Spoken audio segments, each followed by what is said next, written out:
어서 와. 작곡가는 처음이지. 안녕하세요. 저는 작곡가 3학년 이동혁이라고 합니다. 저는 작곡가 학생장입니다.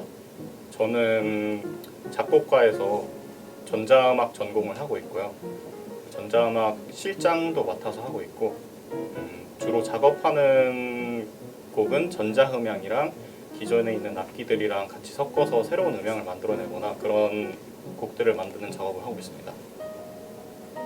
저는 2학번 1학년 박유나하고요. 지금은 근현대 사이의 양식의 곡을 쓰고 있습니다.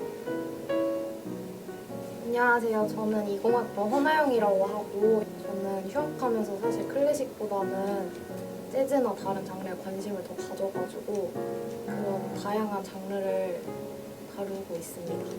저는 18학번 문준수이고요. 4학년이고 저는 평소에 피아노 곡에 관심이 많아가지고 피아노 곡 위주로 작업을 하고 있습니다. 1학년 때는 조성음악을 과제곡으로 쓰고요. 2학기 때부터 이제 조금씩 근현대 양식을 배우면서 이후 3학년 때부터 본격적으로 현대음악을 쓰기 시작해서 4학년 졸업연주곡으로 완전히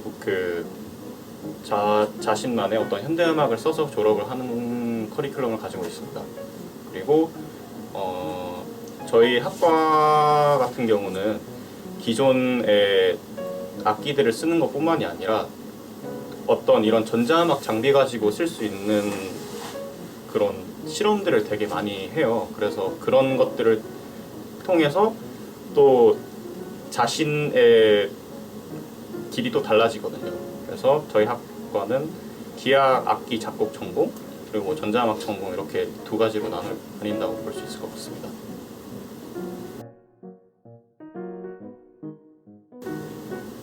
일단은 우리 학교 작곡과가 다른 학교 작곡과랑 좀 다르게 특색이 있다고 할 수 있는 부분이 있는데요. 그게 뭐냐면 이제 저희 학교는 전자음악 전공이라는 세부 전공이 따로 개설이 되어 있어요. 요즘 우리가 예술을 하는 사람으로서 어떻게 어떤 현대 산업의 기술을 이용을 해가지고 또 예술을 창작을 하는 것이 엄청난 메리트라고 생각을 하기 때문에 그거를 보통 이제 석사 과정에서 많이 개설을 해놓는데 저희 학교는 그거를 다행히 선생님들께서 그거를 학부 때도 공부할 수 있게 이런 좋은 시설과 장비들을 제공을 해주셔서 잘 공부를 하고 있습니다. 그러니까 우리가 주변에 멀리 퍼져 있는 어떤 그런 대중적인 음악이나 이런 것들을 작곡을 한다고 생각을 하는 분들이 굉장히 많아서 우리 학교 자체가 되게 순수 예술 기반이어서 학과도 그렇게 설립이 되어 있는 근데 저는 작곡가가 되게 진로가 되게 다양하게 뻗어나갈 수 있는 과 중에 하나라고 생각을 하거든요. 왜냐하면은 일단 교육적으로 나가면 교수님이나 선생님이 당연히 될 수도 있고 뭐 입시 선생님이 될 수도 있고 근데 또 이제 작곡가를 이제 전공을 하면은 뭐 게임 음악이라든지 영화 음악이라든지 뭐 뮤지컬이나 뭐 이런 데도 나갈 수가 있고 뭐 드라마도 당연히 되고 오케스트레이션을 배우니까 당연히 거기에서도 이렇게 미디를 배우다 보면은 그쪽으로 나가시는 분들도 굉장히 많고 클래식에서 이렇게 약간 방향을 틀어가지고 실용음악 쪽으로 가시거나 뭐 아예 상관없이 정말 전공을 살리지 않고 그냥 경영으로 가시는 분들도 봤고 저는 되게 다양한 가지의 수가 많다고 생각합니다.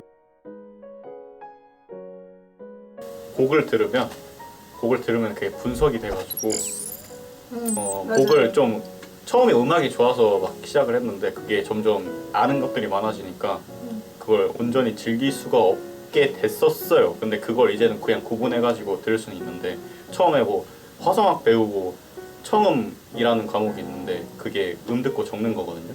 그런 거를 막 하다가 길거리 나오는 막 노래 들으니까 그게 다 음으로 들리는 거예요. 그러다 보니까 그거 이 음이 이런 배열로 나왔으니까 이거를 화성적으로 정리하면 이렇게 되겠네. 그럼 이러한 구조로 짜여진 곡이구나라고 그냥 머릿속에서 막 그게 돌아와가지고 한참 좀 힘들었던 기억이 있습니다.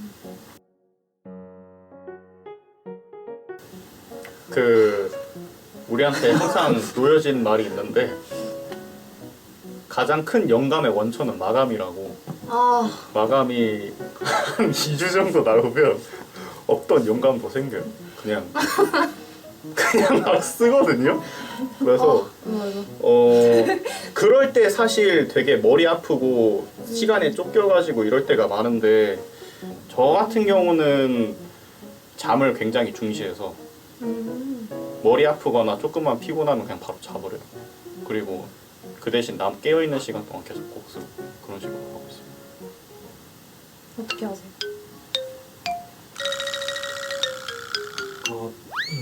막혔을 때. 막혔을 때 네. 저도 약간 잠을 중시해가지고 많이 잡니다. 머리가 아프면. 저도 약간 마감이 영감이다 그런 말이 있는데 저도 그렇게 생각해요. 그 약간 모든 작곡가 학생들의 공통되는 맞습니다. 네. 근데 이거 약간 저 약간 할 얘기 있는데 너무 진지충처럼 보일 것 같아요. 아 얘기해주세요. 근데 이게 저는 현대 음악 작곡가들은 좀 자기 스타일을 좀 찾아가는 게 어떤 결국 최종적인 과제라고 생각을 하는데 그 전까지는 어쨌든 대가들의 모방이 좀 아닐까. 그래서 뭐 별로 막 수치스럽거나 막 내가 막 누구랑 똑같아 막 이러면서 그러지는 않는 것 같아요. 같은 풍이나 같은 느낌을 주는 곡은 굉장히 많이 써요. 그러니까 우리가 공부하는 입장에서 그것들을 굉장히 많이 모방을 해보고 하는데 뭐 예를 들어서 선율선이 겹친다던가 뭐 이제 어떤 부분을 따가지고 그걸 통째로 옮긴다던가 그런 적은 단 한 번도 없고. 이게 선율선을 똑같이 한다보다 어떤 작곡 기법이 그지. 겹치는 그지. 거지 막 똑같은 멜로디를 쓰고 막 이런 그지, 거는 그지. 아니에요. 옛날에 작곡가 인터뷰 봤었는데요. 자기가 새로운 곡을 만들기 위해서 다른 작곡가들 곡을 듣지 않는다 그런 인터뷰를 본 적이 있거든요. 그냥 저는 그렇게 생각 안 하는 게 오히려 다른 음악을 더 많이 접해봐야지 자기만의 스타일을 찾을 수 있지 않나. 공부를 하면 할수록 그러니까 분석이 많이 필요하다고 생각해요. 음악을 듣고 나는 약간 이런 식으로 변형을 시켜보고 싶다 하는 게 다 자기가 곡을 쓸 때 아이디어가 되는 게 아닐까 저는 그렇게 생각합니다. 이게 실패가 성공의 어머니라는 말이 있듯이 오방이 창조의 어머니라는 말도 있잖아요. 그래서 오방을 하는 게 막 그렇게 막 다 나쁘다고 할 수는 없고 그거를 통해서 또 자신만의 창조를 할 수 있다면 좋은 활동이지 않을까 생각합니다. 고기나 쓰자!